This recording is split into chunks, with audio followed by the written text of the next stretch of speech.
be talking about local Ozark plants that are useful, either because of edible purposes or medicinal purposes, and usually some other purposes on the side. I know you guys know me, but I'm Taylor Goodwin. I'm a naturopathic doctor. I recently opened up in Jay, and what I do here, what a naturopathic doctor is a doctor who specialized in alternative medicine and went to med school, all that kind of a thing. Alternative medicine is a broad toolkit. One of those tools is herbs, and that's what we're going to talk about today. So, with today's seminar, if you will, we're going to split it into 3 sections like we usually do. Section 1, safety, always got to hit it. I know everyone here has heard some of that before, but it's just responsible because that bears repeat reminding. Number 2, we're going to go into 3 plants that we have here, including one that is kind of sponsored by my wife, if you will. It's here because she saw it on the side of the trail as we were on a walk, and she said, "What's that?" And then I, as the naturopath, have to know what all of them are. And I said, "Oh, I'll tell you later." And I had no idea, so I had to go and look it up. It's a lesser known one, and it was fun to go ahead and dive into something that wasn't covered before very well. There aren't a whole lot of sources. Finally found one. And the 3rd section, we'll talk about upcoming events and just kind of doing a QA and shoot the breeze. So, section 1 for safety. When I was in, not medical school, but in undergrad, there were 2 times that I played hooky. Number 1 was right before Halloween, and my wife and I decided to stay home and make cloaks so we could go around, and I was a musician with a cloak and everything, and it was fantastic. That was totally worth it. The 2nd time I played hooky in undergrad was because I had a friend who invited me on a plant walk that he had already paid for everyone that would go on that walk. I don't know what kind of deal he made with the Cattail Bob Seebeck, was the guy who led it. He had some kind of bartering deal, probably like, "I'll fix your car, you lead a plant walk," something like that. And so I played hooky that day. It was very freeing. I don't think I've ever done it like that. I definitely hadn't before that. It's like, oh, this is an option. But we went on that plant hike up through the Colorado Rocky Mountains in southern Colorado, and it was beautiful. We saw mullein, we saw sedum, stonecrop, we saw osha as well. Osha was one that he had us dig near the root and then scratch the root and smell it, because that's one of the ways that you tell what osha is. He said that it's somewhat endangered, so we're not going to harvest it. We continued on until we saw sweet clover. And sweet clover is, if you're familiar with clover, we have a little bit on that thing right there. That's low-growing red clover. But if you have taller sweet clover, it has elongated flowers, and they're really nice. They've got a good flavor. And he said this is really good for nutrition. It has lots of minerals. And then, me being the guy that I am, I rose my hand and I said, "What about the the blood thinning effects?" And he's like, "Well, what do you mean?" The ergot fungus. And he knows his stuff really well, but he's a wild crafter, and so I learned a lot from him. This is the one thing I brought to the table on this occasion. He knows his stuff really well, so this isn't to knock him at all. But ergot fungus, he said, "Oh, tell us a little bit more about that, stimulate my memory." And ergot fungus, well, back in the day when cattle would have a whole bunch of hay that was baled up, if sweet clover got in there, they would find cattle lying in their own blood, which was not super great, because they got enough of the sweet clover that the blood thinning effects, the blood escaped the blood vessels. And that was not great for the cattle. That same fungus, after this was discovered, because no one knew why this was happening for decades, if not longer, was the origin of warfarin, which is what we still use today as one of our main pharmaceutical blood thinners. And so warfarin came from ergot fungus that grows on sweet clover. And so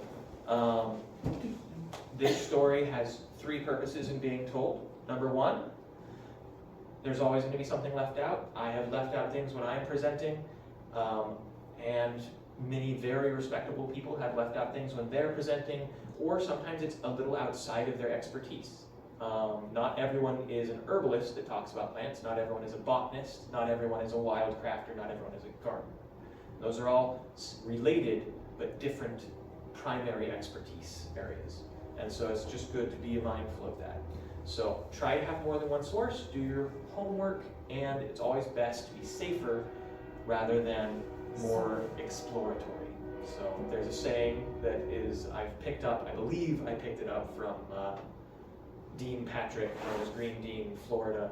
He says, maybe it was Dean Jordan, he goes by Green Dean so often, I've only seen his last name once. Even though I read his stuff all the time. But he said there are old herbalists and there are bold herbalists, but there are no old, bold herbalists. So play on the safe side.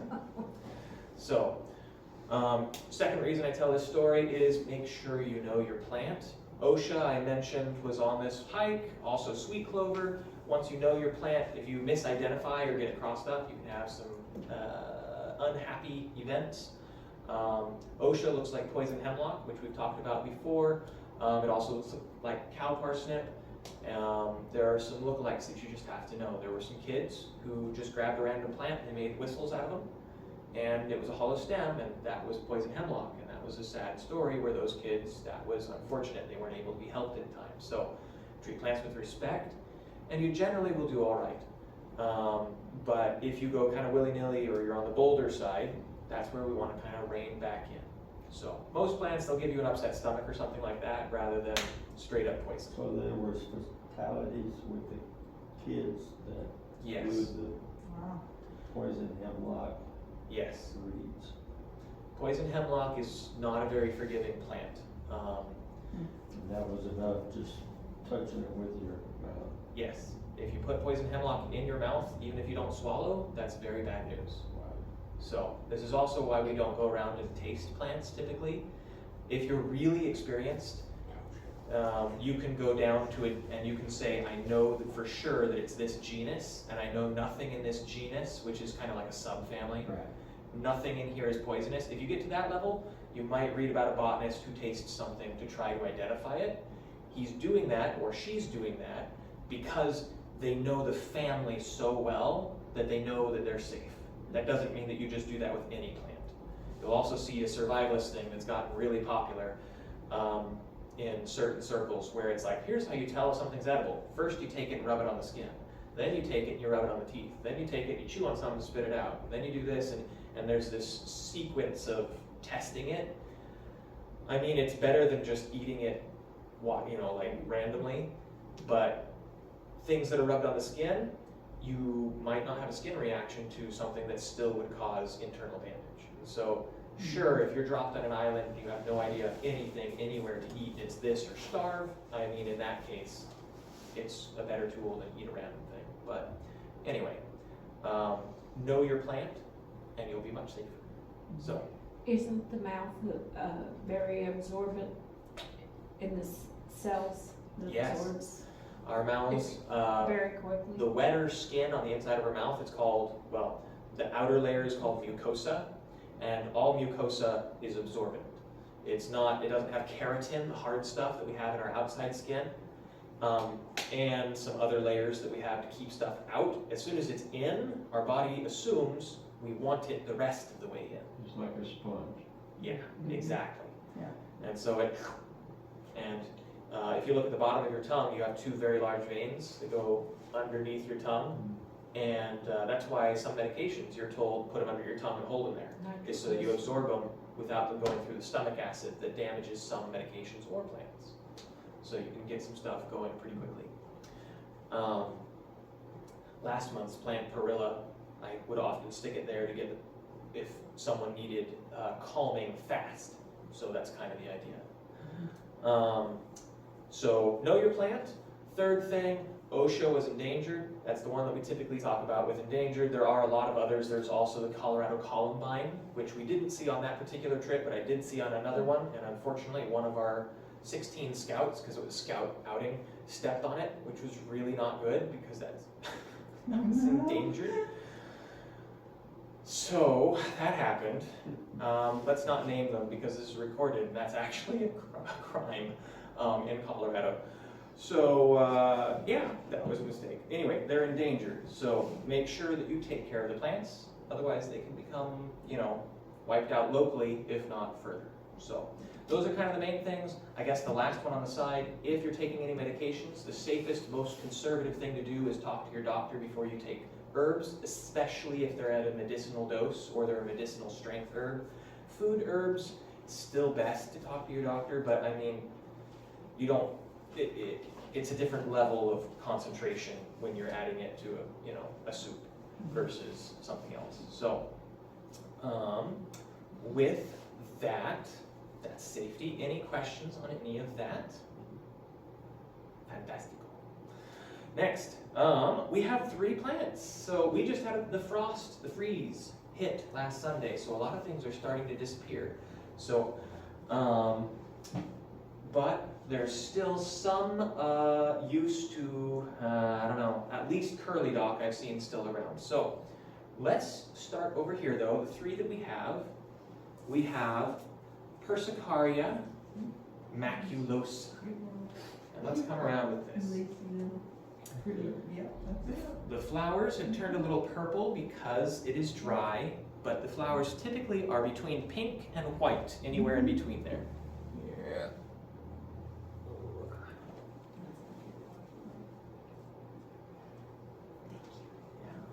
So Persicaria maculosa, why is it called that? Why it's also known as spotted lady's thumb. 2 weird names. One of the Another name that I've heard of it was Kiss Me Over the Garden Gate.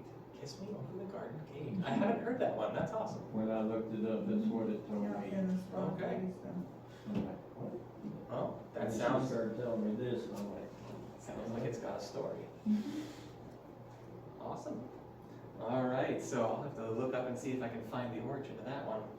For Persicaria maculosa, it actually used to have yet another name on the Latin side too. It used to be called Polygonum persicaria. They moved it around because there are knotweeds and smartweeds, and they decided to separate those properly into 2 different genuses. And so this is in the smartweed genus, which is in the buckwheat family. And maculosa, what does that mean? Well, if you have something on your skin, so back when I was in med school, I had a dermatology or skin doctor professor. And she said, all right, if it's a bump that goes up, and there's a whole bunch more than this, but we're simplifying. If it's a bump that goes up, you call it a papule. If it goes into your skin, you call it an erosion or an ulcer. But if it's flat and just color changes, you call it a macule. And so this plant is called spotted lady's thumb and Persicaria maculosa because there's a spot in the center of the leaf, or at least there usually is. In this area, I actually have not been finding the spot except very faintly. It's not on this sample after it's dried anymore. I think it is hybridized with one of its sisters that doesn't have a spot. And we'll talk about that sister as well. But that's where the name comes from. As for lady's thumb, well, I mean, the little pink flowers are compact and look a little bit thumb-like, but actually there's a bit of a story to this one too. And we're about 4 days late for that story, maybe 3 days. Halloween was a bit ago. So the story goes that once there was an unsatisfied lady who was married, and she had a plan to kill her man. She executed the plan and her man. And after that, she had 1 drop of blood left on her thumb, and she wiped it off on a leaf. And then all the leaves, immediately the spots came up all across her garden on all the leaves, bearing witness to what she had done, until she was caught. And so, you can say that this is the little virtuous plant that likes right being done. But there is, in general, this one again hybridized and then dried, and so the spot is virtually not present. And in our area it's very faint. I'll come around again, but it's supposed to be in the center of the leaf. If you see it, you have better eyes than I do. It's really just not there anymore. But it looks like a thumbprint, and it's dark purple or blackish. Sometimes it looks like a chevron, which is kind of 2 sides of a triangle. It's a wedge. So it should be in the center of the leaf on the top part. It's really just not there on this, but that's where you would find it. It's been very faint on any of the plants that I have been able to find it on here because, again, I believe it is hybridized. Now, this actually was used, this is one that I learned about because my wife really liked the way it looked, and so all of a sudden I was duty bound to learn everything I could about it. And so we all want to impress our spouses. The sourcing on this is from Native American tradition. There's not really recent studies or anything of that. Usually when I talk about plants, I try to have modern medicine, traditional medicine, and clinical medicine backing up. At least two of those, usually try to have all three backing up what I'm saying. This one's a little bit of an exception because it's kind of, my wife wanted to know and I think it's really cool. But just so you know, this one is straight from Native American tradition, which is very good, but a little bit different in the balance of sourcing that I usually try to do. So, in Native American tradition, this has a few different uses, depending on the tribe. But number one, it is diuretic, so it makes you urinate, and in a particular, it helps you get rid of what's called urinary gravel. So if you have cloudy urine. Cloudy urine can come from bacteria, it can come from precursors of kidney stones, stuff that comes like, oh, we're starting to bind up together a little bit here. And so if you want to get rid of that, then this can help. And Native Americans would use it for that. They would also take it, cut it up, and put it into meal or acorn flour, basically. They would mix it up, they'd get it wet, and they'd put it over rheumatic joints. So if they were having joint pain, they would go around with paste over that, bound around, presumably to keep it there, and it helped relieve the pain. And so it also may or may not have brought blood to the area as a, here's another action, and it's one that we haven't talked about before. Rubefacient, put a question mark next to this one. That means that ruba, or rube, means red in Latin. What makes us red? Blood coming to the area. So it brings the blood to the surface of the skin. Yes, so it opens up the capillaries and brings everything there and it opens it up in the area. So this one has a question mark next to its action because it's a little bit less substantiated even in the Native American tradition. But that would help heal anything in that area. So that's a nice thing to have added on. Another action that it has, or rather another way to use the pain relieving, you can do it on the surface, but it's also edible. So it would be a friendly way to go ahead and try and get rid of the pain of an upset stomach or some stomach pains. And that was a way that I wasn't leaving it open here for this purpose, but now I can tell you what tribe, because I usually get those mixed up. Chippewa tribe used that for. And Do they eat the whole plant or just parts? everything above the ground. So, particularly the leaves and flowers, I would imagine. I don't know that fibrous stems are typically included in everything above the ground, quote unquote. But, yeah. Unless that was what they were trying to mix with their meal, maybe. It might have been included in that, yeah. And so if it was on the surface, then it's like there's no reason, the fiber doesn't bother you as well. But you can definitely. So the taste is kind of interesting because it tastes like nothing. Absolutely nothing. Usually when you say nothing and it's a plant, that means it tastes like chlorophyll. It tastes like the color green. And then the rest of it's nothing. This is actually nothing. The ones that I have sampled are just like very clear is the best I can describe their flavor. And so it's a great filler in salads because it's very nutritious. There's phenols and antioxidants and things like that. And you can get it fresh and free, which helps. And it grows whether you want it to or not in some ways, in some places. And so it's a great filler in your salad to help bulk it out. Now, to identify Persicaria maculosa, or lady's thumb, she has two sisters that we want to be able to tell her apart from. They are edible as well, so it's not dangerous. Once you can get it down to the three sisters, you're pretty good. But if you want to be able to tell them apart and you want to make sure it's one of the three sisters, there are two major indicators and two minor indicators. Major indicator number 1. We'll start with just this sister, and then we'll get to the other ones. The flower head is, it looks like the smartweed flower head. It's got several buds that are small and they're clustered, and they can sometimes be stretched out a little or they can be clustered together. On this sister, they're always clustered together. And so you got kind of, I don't know if everyone would agree with this, but kind of reminds me just a little bit of the way a cattail is all clustered together. Obviously very different flower shape and everything, but it's all compact right there. So that's number 1, is this flower head, and we'll see if we can go ahead and, should have had you guys closer. All right, hopefully you guys can zoom. All right. Don't you want to move it up? Yeah, we can do that. That's the responsible thing, and that's what happens when we have someone who's thinking. All right. You are thinking, Doc. It's just about so many things. A lot of other things, yes. All right. Boop. Cluster. All right, and here's the whole thing. The second one, for the major differentiators, is something that maybe you've heard of, but many people will not have heard of, and it's called an ochrea. It's a piece of a plant, ochrea, O-C-R-E-A, O-C-R-E-A, ochrea.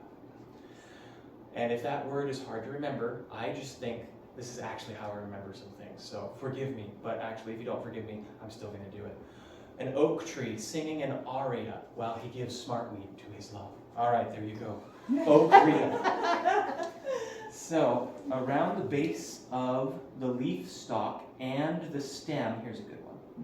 You can see, you know a bouquet of flowers, how it has that wrap around it? This is basically that wrap of bouquet, but it holds the stem and the bottom of the leaf stalk. You'll also notice that there are a bunch of little fibers coming up off of the ochrea.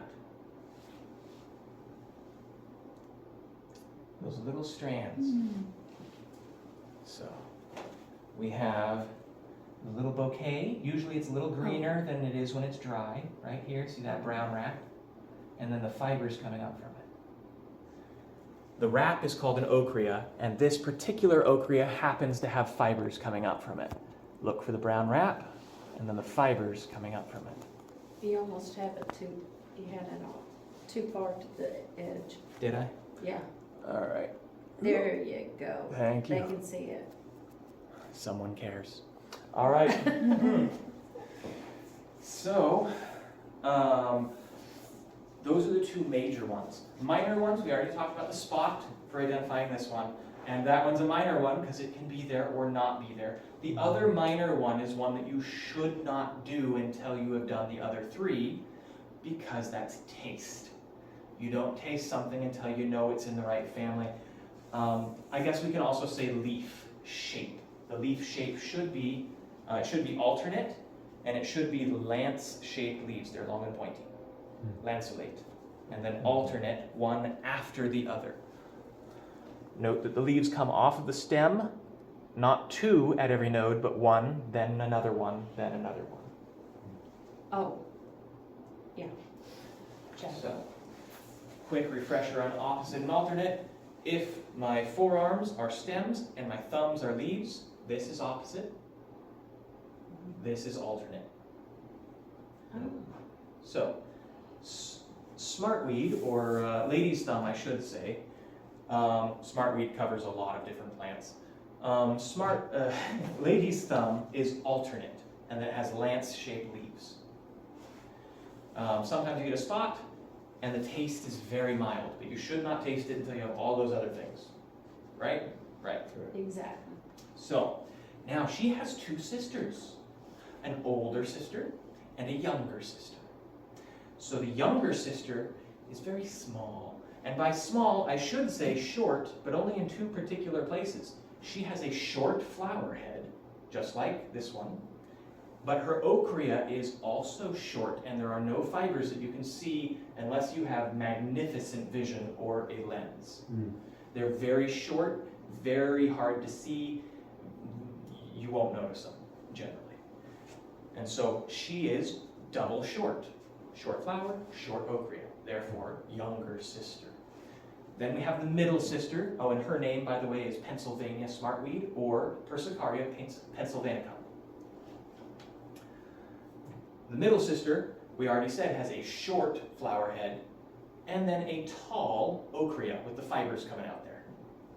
The fibers are what are tall. So what do you think the oldest sister's going to have? Tall, tall. The flower head is stretched out, and so you can actually see stem between the flowers easily.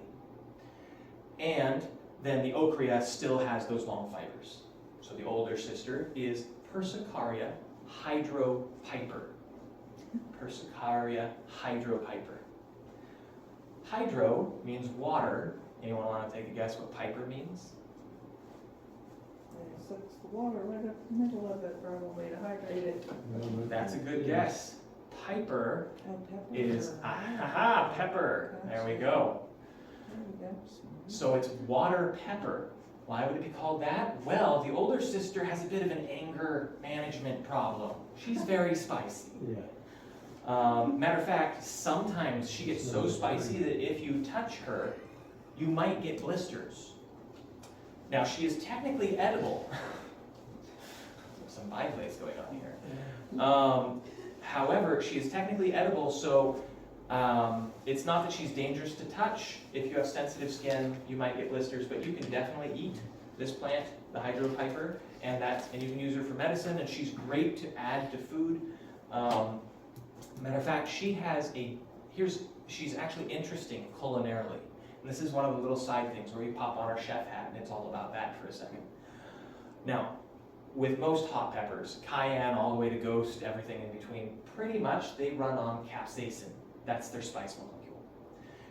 And if you get capsaicin, it likes to stick around, and it builds over time, especially if there's oil. And so the first bite is like, oh, that's just the right amount of spice, and all the layers of flavor underneath, magnificent. By bite 10, it's like, please, take me, this is too much. Where did all of my flavor go? It's just fire. Persicaria is different. It actually doesn't build. The spice goes away much faster, and it also doesn't spread all the way up into your sinuses the way capsicum does. And so it's a much friendlier spice if you want to think of it that way. It can be very potent, and it doesn't go away like that, but it doesn't tend to build as much, is my understanding. I have not sampled this one myself, so this is hearsay, but hearsay from other professionals, if you want to think about it that way. But excellent thing to go ahead and experiment with if you want to either have fun over Thanksgiving or if you want to cook for, creative uses. So so this is just because it's funny. Once I worked back at Subway, which is a sandwich making place, I'm sure everyone knows. And someone came in on April 1st and they were like, make a sandwich. All right, now dump a whole bunch of the habaneros right at the end. All right. And then my manager came over and said, make sure that whoever you're giving that to knows that it wasn't our idea. All right, it was great. So I got to watch. I'm not at all, practical joker. All right, so that is Persicaria and her sisters. Any questions on them? I'd ask you to spell it, but you'd spell it too fast. I'll look at it a little later afterwards. Right here, let me just show you in my book, and then you can copy it over as you like. So Persicaria is right there. So it used to be called Polygonum persicaria, and the name changed, but Persicaria is still right there. So I do kind of talk fast. That's been incurable for decades. Oh, thank you. I didn't sign in. That's why I didn't get this wonderful help. Fair enough. All right, so our next plant we have is black walnut. Oh, thank you so much. So black walnut, we'll go ahead and go around with the leaves here. Black walnut is a wonderful plant, very nice uses. Black walnut has fuzziness on the underside of its leaves, which is something that helps identify it, and I think is pretty fun. Its Latin name is Juglans nigra. Juglans is Jupiter's glands, as in Jupiter's acorn, and nigra means black, which is what happened to my fingernails. This was not a Halloween costume. This was, I was processing black walnut, and my entire hands were quite dark brown for a while. You can see exactly how far they've grown. Yeah, you can tan with that. You can see exactly how far my fingernails have grown since I made my black walnut tincture. Oh. So,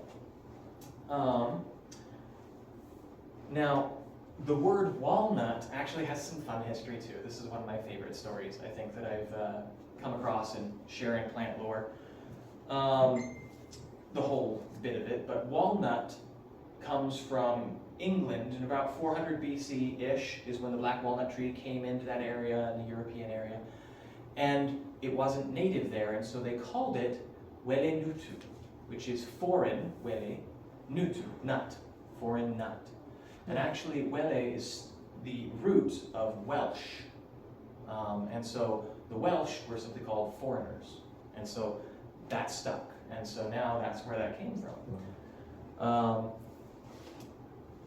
Now, if we go really far back, here's some of the fun lore, in my opinion. Even before the Olympians were in Greece as a subject of worship, there was in Ladonia a deity known as the Lady of the Nut Tree. And she was worshipped by the women of Ladonia and probably further out in Greece, but very definitely centralized in Ladonia. It was so. And once a year, she was over, presumably, it's far enough ago that the resources on it are a bit scanty, but from what we can tell, the Lady of the Nut Tree was over all of the female concerns and female care, and so she was kind of the deity that was over that part of life, that segment of life. And so once a year, all the women would come out and have a festival, and they would dance the night away in worship to the Lady of the Nut Tree. Now, as years went by, the Olympians eventually came around, and there was a little bit of a remix to the story. And so what we ended up with was this. There's two reasons I tell this story. So it's, let's see. There once was a young lady named Karya, and she was extraordinarily beautiful. Her mother, however, was not very happy about this, because being extraordinarily beautiful in the time of the Olympians is more a curse than it was anything else, because their eyes would wander. And so to avoid this, Karya, her two sisters were taken by their mother to live in a mountainside in a system of caves, trying to avoid notice of the Olympians. However, it was in vain, and one day Dionysus, the god of partying and wine and not chastity, darkened their doorway, and one by one, he didn't want to use his godly strength, but he didn't feel it was beneath him to use his godly wiles. He decoyed away, first the eldest sister, telling her that there was a swan on the lake that was so beautiful. Then the mother, with sounds of crying children outside, and the third he didn't decoy away at all. She was jealous of Karya and her beauty, and so a simple gift of wine got him passage through. Finally alone with Karya, who was not really happy with this situation, and walking towards her, and perhaps willing finally to use his godly strength, Karya reached out to Lady Artemis and said, "Lady Artemis, save me, Dionysus is here and he's a dork." And Lady Artemis said, "You're right."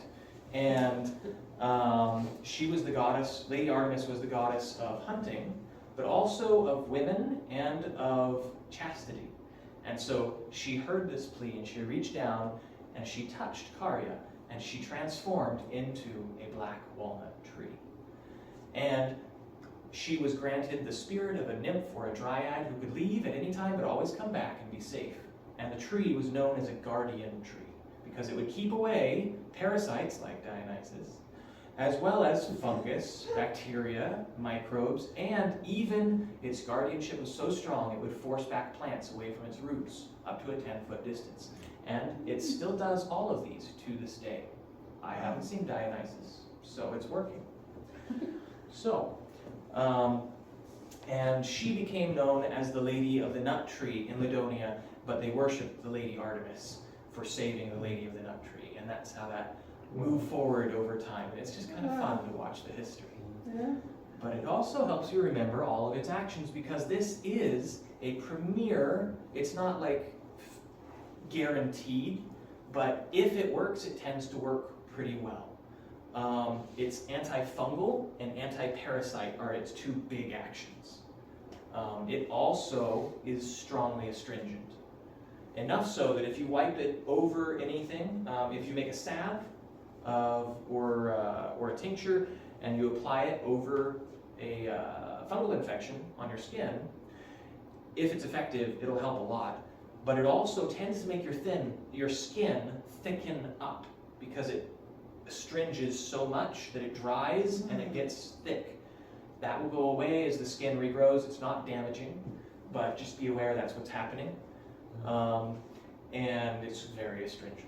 So the two medicinal parts, there are some other actions, but the two medicinal parts are the green hull, H-U-L-L, of the walnut. So the walnut that we're all familiar with is the crunchy thing, the nut that's in the center of a shell that looks kind of like a peach pit. And then outside of that shell is the hull, and you don't see that in the grocery stores.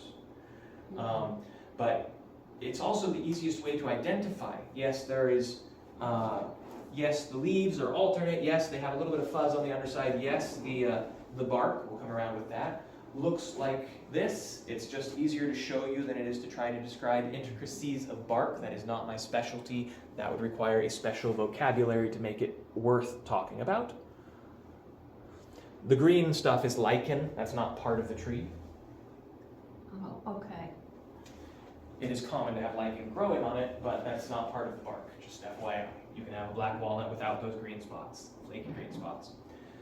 But the parts that are medicinal that we're talking about are the hull and the leaves. Both of those have the same action. The hull is stronger, the leaves a little bit more mild.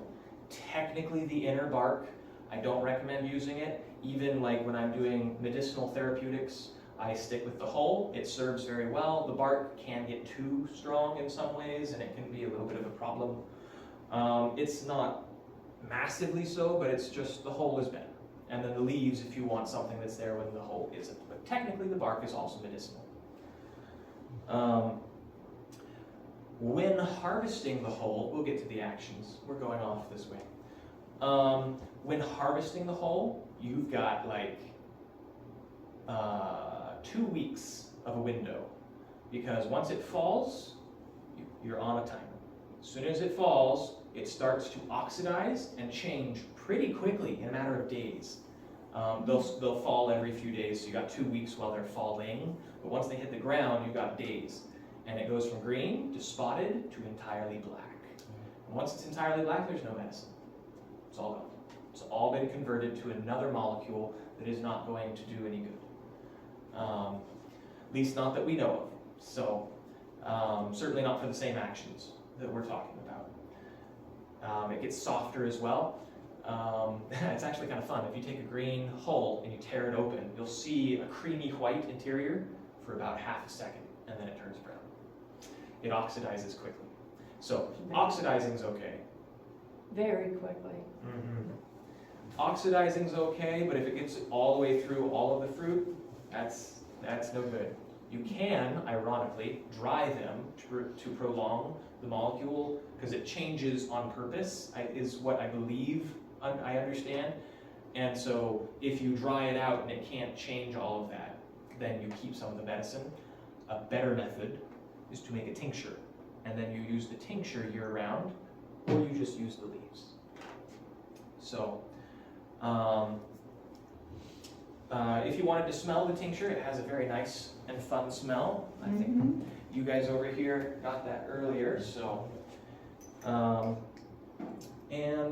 since we have such a nice bark sample, this was from Sparrowhawk. It was a gift. There is a layer that you can barely see. Well, more than barely see, but there's a ring inside of the bark, but outside of the white Yep. And that ring, if you're ever harvesting from a tree, that's the ring you're looking for. So you see the white, you see the bark, and then you see like this brown extra ring. Maybe over here is the easiest to see it on the camera. You see how there's another ring inside the bark but outside the white? That is called the cambium. And that is the living blood vessel, blood, quote unquote, of the tree. And since it's the transport vessel, it has all the things that it's trying to transport up and down, including medicine. If you go further into the white stuff, that's core wood. At this point, it doesn't transport anything. It's structural. It's just scaffolding. It's not technically alive in the same sense as the cambium. And then the bark, that's kind of like a shield. The shield is not part of the knight's living body, but he has it to do a job. So, again, not living in the same sense as the cambium.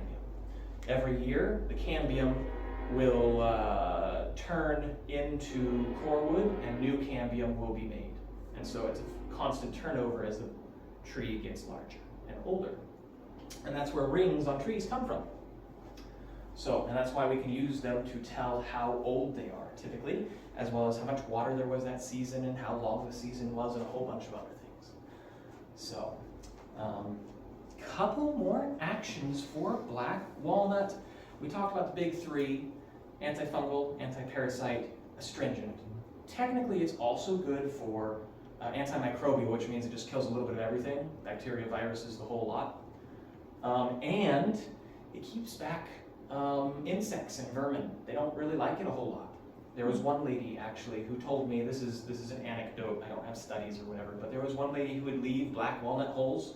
I think she had little like trays so it didn't stain, because it stains wickedly. It's never coming out. She had little trays and she'd have little black walnut holes and she'd put them on there and she would just put it into a closet that always got, I can't remember if it was mice or some kind of bug, but they always came into that closet. She once a year, she'd put out new holes and leave them there all year, and it would keep out all the pests.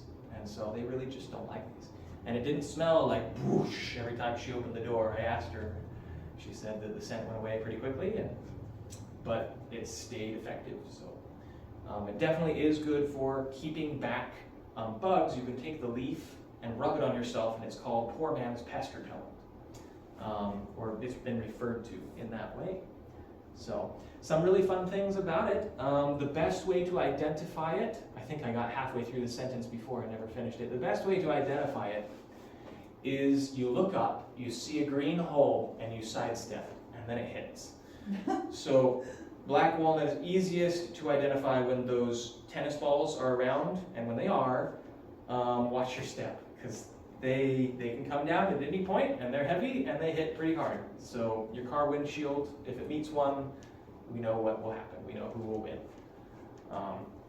So black walnut, very useful plant. Any questions on this gal? Cool. All right. We will then move to curly dock. So decided to go ahead and do curly dock because it's one of the plants that is actually kind of available right now. This is a good time to harvest the roots. This is a good time. The freeze just happens, and so we're kind of right on the boundary of harvesting the leaves. I am not sure if it's common in the Ozarks to have like this mini second spring that we just had, where there's like 4 or 5. Yeah, it's really strange. I see spring mullein, I see spring curly dock, and it's all right, we'll do a spring plant, sure, why not? So, is that every year? Yeah? It's, yeah. Okay, We great. get it from I every think direction so. of the United States, so we get a big variety, and it can change. I've seen it change 40 degrees in just within hours. Wow. Okay, well, the plants have learned to just go with whatever the weather tells them the season is then. Well, these are great to harvest in early spring or late fall. Usually the greens you only get in early spring, but ta-da, we have some. It is called curly dock because the leaves usually have a curl along the edges. I have forced this one flat. This one you can still see some of the curl. So you can see, yeah, it's all wavy. And so you usually see that the center stalk is holding the leaf up, and the rest of it's kind of drooping down in kind of a waving fashion. And so it's called curly dock for that reason. And the scientific name or Latin name is rumex, meaning acidic or tart, and crispus, meaning, again, curly. And so this plant has a fun story about it. For people who know Ewell Gibbons, he was one of the early revitalization forces for like wildcrafting and going out and finding your own foods. Because when he was young, his family was very poor, and they were actually kind of on the verge of starvation a couple times.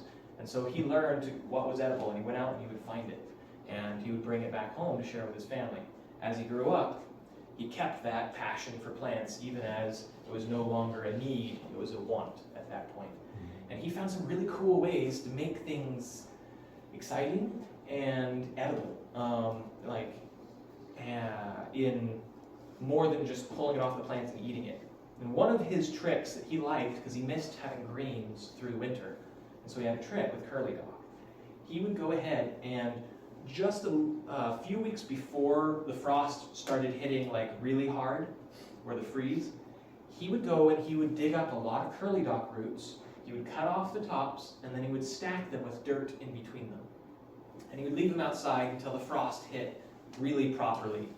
And then once it was definitely winter and the roots knew, all right, it's winter, then he would pick them up, bring them inside, and water them. And then within a few days to a week or so, he had a ton of winter greens growing inside his house. And they were multicolored and beautiful. He said that he got reds, he got blues, he got purples, he got oranges, he got greens. All the leaves were growing with different colors. And so he said it would make a salad almost too pretty to eat. Oh. And so he really enjoyed doing that. And it's called forcing greens. And so he would do that through the winter. Cool. With this, there are a number of other really useful edible parts of the plant. The leaf is edible, but so is the seed and, thankfully, the seed husk. It would be a little bit annoying if you had to get the husk off of every single one of these. Here are 2 examples of seed heads. You'll notice that there are very different colors, at least fairly different colors. The redder one is earlier. The darker one is later. So it starts green, and then the seeds mature, and it goes orange, and then it goes further and goes into a darker color. The color partially comes from iron. This plant actually has enough iron. You can use it. Generally, if you have anemia, you're going to need a little bit more than this plant, but if you have like subclinical anemia, or it's preventative, or it's in addition to something else, it's enough to make a difference. And so this one is helpful for that if you need some more iron in your diet. The seeds can be beaten off and then ground up into a flour. And the flour can be mixed with usually 50% of some other kind of flour, because the texture is very crumbly, so it's hard to make anything with it unless you do a mix. But if you do, it's wonderfully nutritious, and it's reported to have a good flavor. Sometimes it can get a little bit bitter. Soak it in water and then take it out. Throw the water into a soup or something, because it has nutrition in there, or you can get rid of it, but then that'll take the bitterness out of both the leaves and the seeds. So you do a leach is what that's called. The Native Americans would, in fact, use all of these seeds to make meal, which is basically flour. They would make flour cakes out of these. And they would also use the leaves as food. They would also use them as wraps, I think, for some injuries and things. But the real medicine is in the root. Now, something that I always forget to mention, and so I'm going to say it first, is that there is very different qualities of curly dock root. If you get it next to a stream, the root is going to be very white, almost no yellow at all, almost no orange at all. That is a very weak medicine.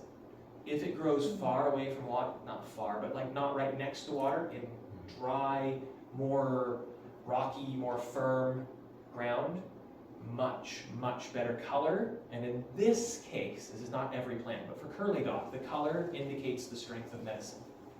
The darker the color, the stronger the medicine. So what does the root do that we care about the strength of the medicine? Well, it's got 3 or 4 actions that are pretty good, and actually they all kind of blend together into a similar function. But we're going to go through each of the actions first, then we'll blend them. First, it's great for the skin. It's a skin tonic. Second, it's great for the liver. It's a liver tonic. Third, it's pretty good in general as a general tonic. Skin and liver are better than that. General tonic, it does help everything to a degree. And then fourth, it helps with lipid, meaning fats, processing. And that's one that I don't know if there's an herbal term for. That one's a little bit more modern-minded. But it helps with making fats be absorbed, changed, moved, packaged, unpackaged. It makes the body better at handling fats. So Which helps keep the blood vessels clear. that's a connection that is reasonable. I don't have data backing that up where I can absolutely say that's true, but I would be 0% surprised. It helps with intestinal absorption of fats, and it also helps with, and that's according to Kane, if anyone likes keeping track of where things come from. And it also helps with skin fat processing, which is something that it does with skin oils and a whole bunch of other things that keep our skin happy. Now, how does all of this tonic stuff work together? Skin and liver and fats, it's like all this different stuff. Actually, your liver is kind of your one-stop shop for a whole bunch of things. If your liver's happy, everybody's happier. And if your liver's unhappy, everybody's unhappy. It's kind of like the mom of the body in that way. So, with that, if you have a liver, which is something that puts a lot of the products into the blood that we need, is one of the functions, as well as detoxifying a lot of the garbage that comes in. And so if your liver is able to do good stuff out and then also handle bad stuff, that's 2 sides that it's helping everybody. There's other things it does as well, but you can think of it as both cleaning up and making good stuff that it shares with everybody. So that's something that makes sense with the general tonic and the liver tonic. The skin tonic, it kind of makes sense because we've kind of hit everything as soon as you say it helps everybody. But the skin, why is it particularly good there? We talked about the fats, but also there are 3 major detoxifiers in the body, and then there's some secondary ones as well. You can probably come up with like 7. But there are 3 big ones that you really think of. The number 1 is the liver, and then his 2 best friends, kidney, I think I heard somewhere, but maybe I'm imagining things. Kidney and skin. So if the liver is dealing with more toxins than it can handle, he's going to call in his sidekicks, and they're going to help, but they might not always be happy about it. And so if you have skin that's getting double duty, your skin is going to be a little unhappy. And so if you make the liver happier, all of a sudden the double duty is reduced, or even the single duty. And so then the skin is clearer, it can keep up with all the garbage it's trying to go ahead and excrete, or get rid of. Because when we sweat, we get rid of some, not every kind, but some types of heavy metals and some types of other toxins. Those come out. You can actually diagnose a few diseases based on the smell of sweat. Especially one that has chloride coming out. As an aside, if anyone says, "My baby's so salty," you should tell them to go to the hospital. So it's, my baby's a little salt lick. Every time I kiss him, it's yeah, okay, we'll go get that taken care of. That's an indication of something. Cystic fibrosis, I believe it was. So anyway, curly dock, the root is really great medicine. You want to harvest it in the fall or winter or early spring. You look for the color, and you can harvest it the rest of the time, but those are the best times because then all the leaves have sent their energy back to the root, which is generally true for most things. And so that's why roots are generally best in the winter. It's fantastic for skin, as we mentioned, and now we're going to move smoothly into section 3. But first, any questions about Curly Dock? Yeah? Yeah. New plants or older plants better? So if you're looking for it to taste good, younger plants. If you're looking for the root, you want it first year plants that have just gone through their first year and then they're going into their second year. You want the roots that are at the end of the first year, preferentially. And it comes back year after year after year, or it just comes back from seed? I believe that it is, I should know if it's biennial or perennial. It's at least biennial.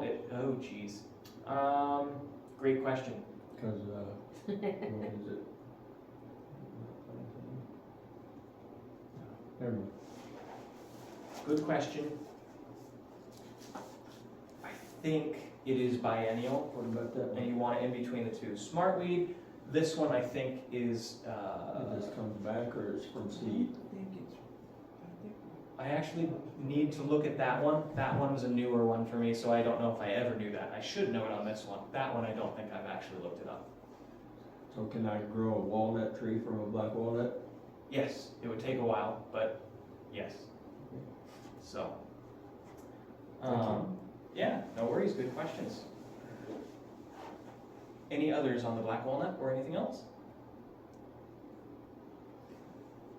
I think I'm good. Okay, So on using the root on that, can you use a stem in the same way, like with the tea or grinding it up or something, or no? so the stem has very, very little medicine. It's a transport mechanism, so it has some, but it's not concentrated there like it is in the root. But does it have a flavor? I mean, is it useful like that? The or- stem is edible when it's very young, so if it's under a foot tall, you can take that, and typically it won't be so fibrous at that point that you can get decent food out of it.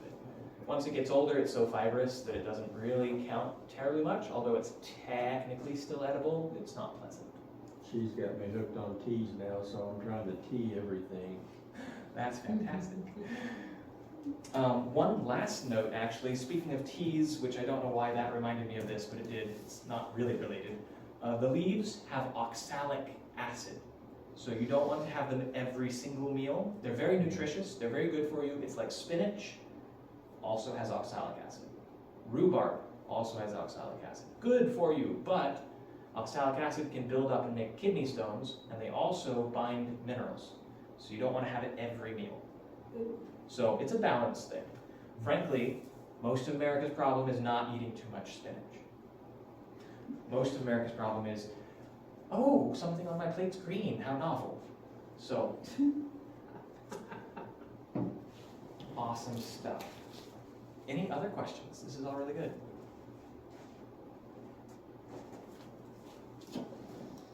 All right, we'll go ahead and third section, some vents coming up. We're actually going to be using Curly Dock that I've been harvesting, as well as burdock, echinacea, and another plant, probably plantago, and making what I call the inside out super skin salve. Inside out because we're going to make a tea as well as a salve. The tea, we just learned we want it to get to the liver, right? We want it to make it to the liver, we want it to make it to the skin, we want it to make it to the intestines, so we want it inside. But it's also really good when you put it on the surface. And so we're going to have a whole bunch of guys who are really helpful for the skin and make a salve as well as a tea. And the salve is actually going to be very special in the sense that it's not your typical salve where you soak it in oil for 2 to 6 weeks and then you pull that out, you add beeswax and you make a salve, which is a very legitimate way to make a salve. But this guy likes to be drawn in water and not as much in oil. And so we're going to make what's called an ointment. And that is going, and we're going to do a special pre-preparation that's it's got a number of steps that once you do them, there won't be a huge problem, but it's not something that is talked about a whole lot. Ointments aren't, and then double preparation ointments definitely aren't talked about, but you can get this guy in a good salve. And that's what we're going to do. So that's one event this month. Another event, other things that are coming up, we have our 8 session Herbalism course starting next spring. We're looking at having 2 times for that. I might do one on a Thursday night because of some input, and might do one on Saturday mornings at 10. Both of those would probably be in J, but wherever we have the most, probably in J, but that might become flexible depending. And could you repeat those two again? Sure. So I have an 8-session herbalism course starting in spring, Yeah. and Yeah. one of them is on Thursday nights, and another session will be on Saturday mornings. And so you don't have to be there for both, it's just 2 separate schedules. Okay. And so people So who you can't could make do it on Thursday one. one week and Saturday the next if you needed to. Yeah, you could if you needed to, and so then you'd have 2 to pick from to make it more flexible for people. Yeah, okay, yeah, because that was my concern, is tying up every Saturday for 8 weeks. I've also changed it from being 8 weeks for one right after the other. I'm probably just gonna do 3rd Saturdays and 3rd Thursdays once a month. And then that makes it manageable, and it also gives time to actually, the information, there's gonna be a little bit of homework and stuff to actually make so that it sticks, and it's gonna be a course. And so that makes so that everyone can have time and plan around it, and it doesn't like Okay. compact anybody's schedule, including mine. So, yeah, so that's one thing. Besides that, next month we're gonna be doing a chronic inflammation workshop, and we have 3 new plants coming up: mullein, pine, and juniper. So, Yay. that's what we've got. Good stuff. So, thank you guys for joining me, and that's what we have for today. Okay.